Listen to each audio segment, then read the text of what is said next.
Proclamation number 5647, April 9th, 1953. Whoever is loved by God. Whoever is loved by God often has to follow stony paths and carry burdens which almost crush him, but always only for his own good.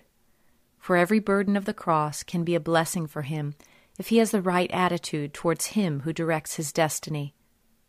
Whoever is loved by God, He certainly loves all of His living creations, but especially those who no longer have far to go in order to reach the final goal. He knows every human being's disposition, and thus He also knows every individual person's attitude towards his God and Father of eternity, and He will often treat him accordingly in order to help him reach the goal. And only in this way should you explain the fact that God-devoted people who clearly fulfill His will have to suffer and often fight a difficult struggle for existence, which at times raises doubt about God's benevolence and love. God knows the purpose of everything, and if only people were convinced of His love and kindness, they would also recognize everything as divine providence and not rebel against it. They would know themselves as being seized by God's love and patiently wait for their destiny to change again. There is truly much suffering on earth.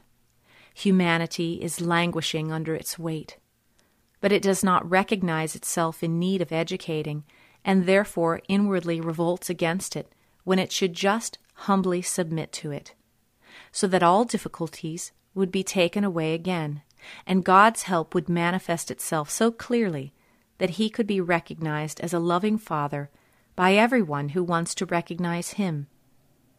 Those who are loved by God are allowed to suffer.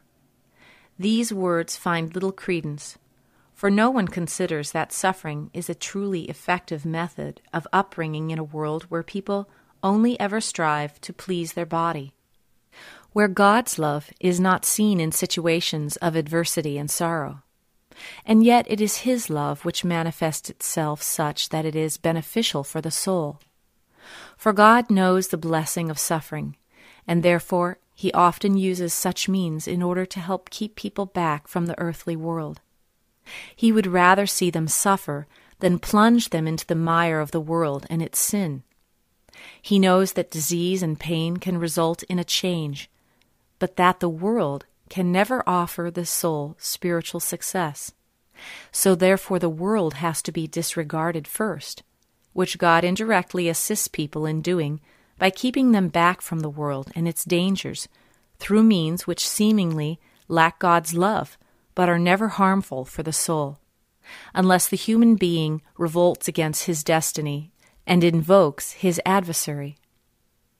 Then he will be helped indeed, but in a different way than the human being thinks.